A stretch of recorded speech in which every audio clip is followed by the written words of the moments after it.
Om Shanti. Good morning. आज है 21 फरवरी 2025। सुनते हैं आज के प्यारे महावाक्य। आज के मधुर महावाक्य के सार हैं। मीठे बच्चे, पास विद ऑनर होना है तो बुद्धि योग थोड़ा भी कहीं न भटके, एक बाप की याद में रहें। देह को याद करने वाले ऊंच पद नहीं पा सकते। सुन लिया? देह को याद करने वाले ऊंच पद पा नहीं सकते। प्रश्न है, सबसे ऊंची मंजिल कौन सी है? उत्तर है, आत्मा जीते जी मरकर एक बाप की बने और कोई याद ना आए, देह अभिमान बिल्कुल छूट जाए, यही है ऊंची मंजिल।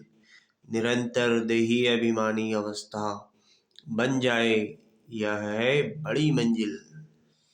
इसी से कर्मातीत अवस्था को प्राप्त करेंगे। ओम शांति। गीत है, तू प्यार का सागर है, तेरी एक बूंद के प्यासे है। ओम शांति। अब यह गीत भी रॉन्ग है। प्यार के बदले होना चाहिए ज्ञान का सागर। प्यार का कोई लोटा नहीं होता, लोटा गंगा जल आदि का होता है। तो यह है भक्ति मार्ग की महिमा। यह है रॉन्ग और वह है राइट। बाप पहले पहले जो ज्ञान का सागर है, बच्चों में थोड़ा भी ज्ञान है तो बहुत ऊंच पद प्राप्त करते हैं। बच्चे जानते हैं कि अब इस समय हम बरोबर चैतन्य देलवाड़ा मंदिर के भांति है। वह है जड़ देलवाड़ा मंदिर और यह है चैतन्य देलवाड़ा। यह भी वंडर है ना। जहाँ जड़ यादगार है वहाँ तुम चैतन्य आकर बैठे हो, परंतु मनुष्य कुछ भी समझते थोड़े ही है। आगे चलकर समझेंगे कि बरोबर यह गॉड फादरली यूनिवर्सिटी है। यहाँ भगवान पढ़ाते हैं, इससे बड़ी यूनिवर्सिटी और कोई हो न सके। और यह भी समझेंगे कि यह तो बरोबर चैतन्य देलवाड़ा मंदिर है। यह देलवाड़ा मंदिर तुम्हारा एक्यूरेट यादगार है। ऊपर छत में सूर्यवंशी चंद्रवंशी है, नीचे आदि देवी और बच्चे बैठे हैं। इनका नाम है ब्रह्मा, फिर सरस्वती। ब्रह्मा की बेटी प्रजापिता ब्रह्मा है, जो जरूर गोप गोपियां भी होंगे ना। वह है जड़ चित्र, जो पास्ट होकर गए हैं, उन्हों के फिर चित्र बने हुए हैं। कोई मरता है तो झट उनका चित्र बना देते हैं। उनकी पोजीशन बायोग्राफी का तो पता है नहीं, ऑक्यूपेशन नहीं लिखे तो वह चित्र कोई काम का ना रहे। मालूम पड़ता है फलाने ने यह कर्तव्य किया है। अब यह जो देवताओं के मंदिर हैं, उन्हों के ऑक्यूपेशन बायोग्राफी का किसको पता नहीं है। ऊंच शिव बाबा को कोई भी नहीं जानते। इस समय तुम बच्चे सबकी बायोग्राफी को जानते हो। मुख्य कौन कौन होकर गए हैं, जिन्हों को पूजते हैं, ऊंचते ऊंच है भगवान। शिवरात्रि भी मनाते हैं तो जरूर उनका अवतरण हुआ है, परंतु कब हुआ, उसने क्या आकर किया, यह किसको भी पता नहीं है। शिव के साथ है ही ब्रह्मा, आदि देव और आदि देवी कौन है, उन्हों को इतनी भुजाएं क्यों दी हैं? क्योंकि वृद्धि हो तो होती है ना। प्रजापिता ब्रह्मा ने कितनी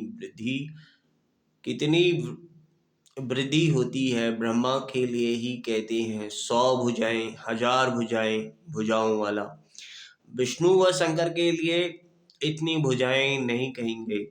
ब्रह्मा के लिए क्यों कहते हैं? यह प्रजापिता ब्रह्मा की ही सारी वंशावली है ना। यह कोई बाहों की बात नहीं है। वह भल कहते हैं हजार भुजाओं वाला ब्रह्मा, परंतु अर्थ थोड़े ही समझते हैं। अब तुम प्रैक्टिकल में देखो, ब्रह्मा की कितनी भुजाएं हैं। यह हैं बेहद की भुजाएं। प्रजापिता ब्रह्मा को तो सब मानते हैं, परंतु एक्यूपेशन को नहीं जानते। आत्मा की तो बाहें नहीं होती, बाहें शरीर की होती हैं। इतने करोड़ ब्रदर्स हैं, तो उन्हों को भुजाएं कितनी हुई। परंतु पहले जब कोई पूरी रीति ज्ञान को समझ जाए, तब बाप में यह बातें त- तब बाद में यह बातें सुनानी है। पहली पहली मुख्य बात है, एक बाप कहते हैं मुझे याद करो और वर्षे को याद करो। फिर ज्ञान का सागर भी गाया हुआ है। कितनी अथाह पॉइंट्स सुनाते हैं। इतनी सब पॉइंट्स तो याद रह ना सके। तंत सार बुद्धि में रह जाता है, पिछाड़ी में तंत को तंत हो जाता है। मन मना भाव ज्ञान का सागर श्री कृष्ण को नहीं कहेंगे, वह है रचना। रचता एक ही बाप है, बाप ही सबको वर्षा देंगे, घर ले जाएंगे।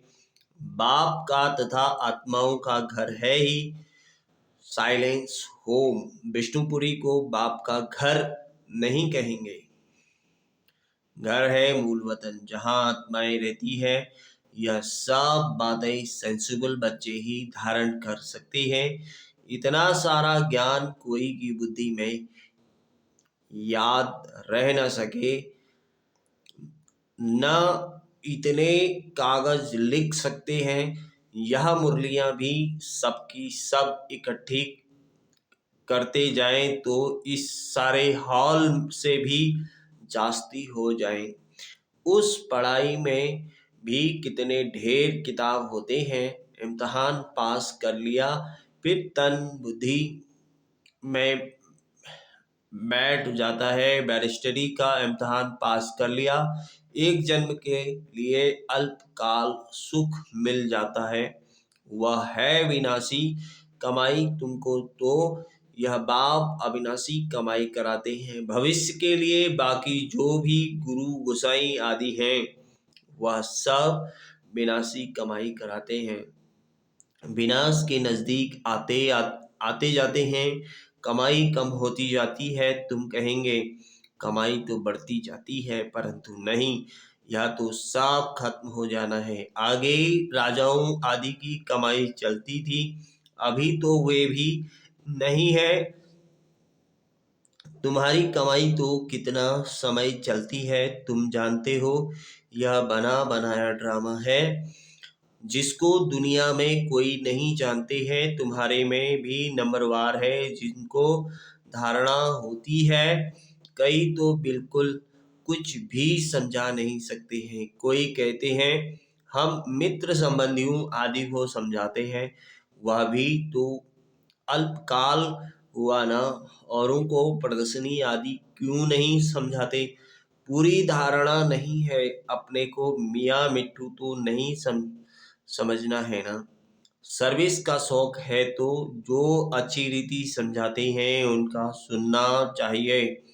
बाप ऊंच पद प्राप्त कराने आए हैं तो पुरुषार्थ करना चाहिए ना, परंतु तकदीर में नहीं है तो श्री कृष्ण भी तकदीर में नहीं है तो श्रीमत भी नहीं मानते।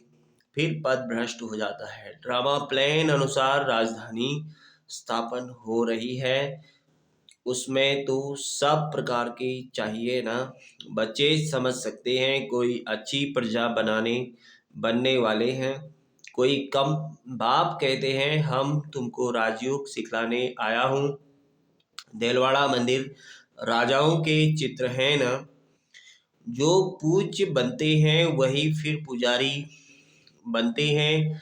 राजा रानी का मर्तबा तो ऊंच है ना। फिर वाम मार्ग में आते हैं तब भी राजाई अथवा बड़े बड़े साहूकार तो हैं। जगन्नाथ के मंदिर में सबको ताज दिखाया है, प्रजा को तो ताज नहीं होगा। ताज वाले राजाएं भी विकार में दिखाते हैं। सुख संपत्ति तो उन्हों को बहुत होगी, संपत्ति कम जास्ती हो तो होती है। हीरे के महल और चांदी के महलों में फर्क तो होता है। तो बाप बच्चों को कहेंगे, अच्छा पुरुषार्थ कर ऊंच पद पाओ। राजाओं को सुख जास्ती होता है, वहाँ सब सुखी होते हैं। जैसे यहाँ सबको दुख है, बीमारी आदि तो सबको होती है, वहाँ सुख ही सुख है। फिर भी मर्तबे तो नंबरवार हैं। बाप सदैव कहते हैं, पुरुषार्थ करते रहो, सुस्त मत बनो। पुरुषार्थ तो समझा जाता है, ड्रामा अनुसार उनकी सदगति इस प्रकार इतनी ही होती है। अपनी सदगति के लिए श्रीमत पर चलना है, टीचर की मत पर। स्टूडेंट ना चले तो कोई काम के नहीं। नंबरवार पुरुषार्थ अनुसार तो सब है। अगर कोई कहते हैं कि हम यह नहीं कह कर सकेंगे तो बाकी क्या सीखेंगे। सीखकर होशियार होना चाहिए। जो कोई भी कहे यह समझाते तो बहुत अच्छा है, परंतु आत्मा जीते जी मरकर भी एक बाप की बने और कोई याद ना आए। देह अभिमान छूट जाए, यह है ऊंची मंजिल। सब कुछ भूलना है, पूरी देही अभिमानी अवस्था बन जाए, यह बड़ी मंजिल है। यहाँ वहाँ आत्माएं हैं ही अशरीरी, फिर यहाँ आकर देह धारण करती हैं। अब फिर यहाँ इस देह में होते हुए अपने को अशरीरी समझना है। यह मेहनत बड़ी भारी है। अपने को आत्मा समझ कर्मातीत अवस्था में रहना है। सर्प को भी अकल है ना, पुराने खाल छोड़ देते हैं। तो तुमको देह अभिमान से निकलना, कितना निकलना है। मूल वतन में तो तुम हो ही देही अभिमानी। यहाँ देह में होते अपने को आत्मा समझना है। देह अभिमान टूट जाना चाहिए। कितना भारी इम्तहान है, भगवान को खुद आकर पढ़ाना पड़ता है। ऐसे और कोई कह न सके कि देह के सब संबंध छोड़ मेरा बनो। अपने को निराकार आत्मा समझो, कोई भी चीज का भान न रहे। माया एक दो दो की देह में बहुत फंसाती है। इसलिए बाबा कहते हैं इस साकार को भी याद नहीं करना है। बाबा कहते हैं तुमको तो अपनी देह को भी भूलना है। एक बाप को याद करना है, इसमें बहुत मेहनत है। माया अच्छे अच्छे बच्चों को भी नाम रूप में लटका देती है। यह आदत बड़ी खराब है। शरीर को याद करना, यह तो भूतों की याद हो गई।